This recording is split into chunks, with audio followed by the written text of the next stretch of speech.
नमस्कार. अन्न हे पूर्ण ब्रह्म या माझ्या यूट्यूब चॅनलवर आपणा सर्वांचं खूप खूप स्वागत आहे. आज आपण करणार आहोत दही भात. माझ्या मुलाला व माझ्या भावाला हा दही भात फारच आवडतो, तर मी ते कशा पद्धतीनं करते तर ते मी आज तुमच्याबरोबर शेअर करते. तर चला रेसिपीला सुरुवात करूयात. हा मी भात घेतलेला आहे. हा मी इंद्रायणी तांदळाचा भात शिजवून घेतलेला आहे. जर तुमच्याकडे इंद्रायणी तांदूळ नसतील तर तुम्ही कोलम, वाडा कोलम किंवा सुरती कोलम हा कुठल्याही तांदळाचा भात शिजवून घेऊ शकता. पण इंद्रायणी तांदळाचा भात थोडासा चिकटसर होतो, म्हणून त्याचा दही भात फारच छान लागतो. म्हणून मी सहसा दही भात हा इंद्रायणी तांदळाचाच करते. हे असं चिकटसर आपल्याला भात शिजवून घ्यायचा आहे. तर मी हे 1 ते 1.5 वाटी भात घेतलेला आहे. तर यामध्ये मी हे अर्ध्या वाटीच्या वरती हे घरचं दही आहे ते यामध्ये मी आता टाकून घेते.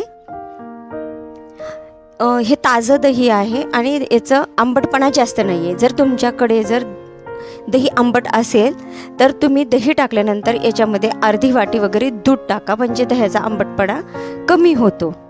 तुमच्या दही कसं आहे त्याप्रमाणे तुम्ही ठरवायचं. जर आंबट असेल तर दूध टाका, जर आंबट नसेल तर अजिबात दूध टाकण्याची गरज नाही आहे. आता दही यामध्ये मी पूर्णपणे आता मिक्स करून घेते भातामध्ये. जर गरज वाटली तर आपल्याला यामध्ये परत थोडंसं दही टाकायला लागेल. आपण व्यवस्थित असं मिक्स करू आणि नंतर पाहू की याला गरज आहे की नाही ते. हा भात जरी तुम्हाला असा फडफडीत वाटत असेल तरी मी ज्या अगोदरच भात शिजवून घेताना असा चिकटसर असा भात शिजवून घेतलेला आहे, त्यामुळे तो अजिबात फडफडीत नाही आहे आणि इंद्रायणी असल्यामुळे थोडासा चिकट आहेच तो. हे पहा, मी आणखीन थोडंसं दही घेतलेलं आहे, म्हणजे साधारण आपण 1 वाटीच्या थोडंसं कमी आपण यामध्ये दही घेतलेलं आहे. आता हे पण मी आता व्यवस्थित असं मिक्स करून घेते. दही आपलं आता व्यवस्थित मिक्स करून घेतल्यानंतर यामध्ये मी आता चवीनुसार थोडंसं मीठ टाकून घेतलेलं आहे. आपण भातात पण मीठ टाकलेलं आहे, त्याप्रमाणातच आपल्याला आता बेतानेच मीठ टाकायचं आहे. आपण मीठसुद्धा आता व्यवस्थित असं मिक्स करून घेतलेलं आहे. आता यामध्ये मी हे अर्धा चमचा साखर घेते. साखर ही तुम्ही तुमच्या चवीनुसार कमी जास्त करू शकता. आता ही साखरसुद्धा आता आपल्याला यामध्ये मिक्स करून घ्यायची आहे. आता यासाठी आपल्याला एक तडका तयार करायचा आहे. त्यासाठी मी हे भांडं ठेवलेलं आहे गॅसवरती.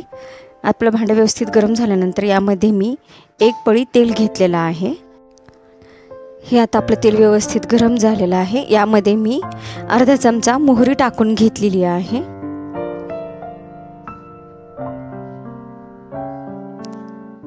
आता आपली मोहरी व्यवस्थित तडतडल्यानंतर यामध्ये मी अर्धा चमचा उडदाची डाळ टाकून घेतलेली आहे. ही मी 10 ते 12 कढीपत्त्याची पानं बारीक चिरून घेतलेली आहेत. हे 4 ते 5 मिरच्या मी यामध्ये बारीक चिरून घेतलेल्या आहेत. आता मिरच्या आपल्याला थोड्याशा असं व्यवस्थित अशा परतून घ्यायच्या आहेत.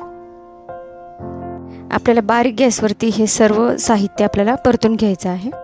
इथे मी अशा 2 लाल मिरच्या अशा तोडून टाकते. आपल्याला त्यासुद्धा थोड्याशा परतून घ्यायच्या आहेत. तुम्ही पाहू शकता आपली उडदाची डाळ वगैरे व्यवस्थित अशी परतलेली आहे. तुम्ही पाहू शकता मस्त असा आपला आता तडका तयार झालेला आहे.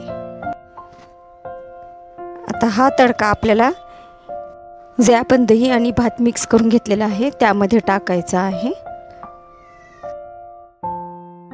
यामध्ये तडका टाकल्यानंतर यामध्ये आता हे थोडंसं बारीक चिरून घेतलेली कोथिंबीर टाकून घ्यायची आहे.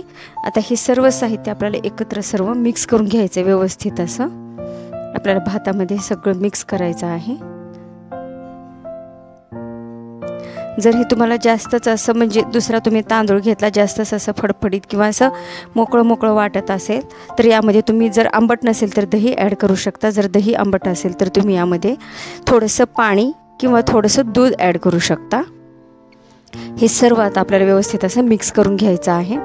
हे आपल्याला मिक्स केल्यानंतर लगेच खायला घ्यायचं नाही आहे, तर याला आपल्याला कमीत कमी अर्धा ते 1 तास आपल्याला झाकून ठेवायचं आहे, जेणेकरून आपण जर तडका, जी साखर, मीठ हे टाकलेलं हे सगळं साहित्य, दही ते सर्व असं व्यवस्थित असं एक मुरल्यासारखं होतं आणि आपल्या भाताला मस्त अशी दही भाताची चव येते. आता हा असाच दही भात ठेवून मी 1 तासानंतर खाण्यासाठी घेणार आहे. तर आपला हा मस्त असा दही भात कर्ड राईस तयार झालेला आहे. वेळात वेळ काढून माझी ही रेसिपी पाहिल्याबद्दल धन्यवाद.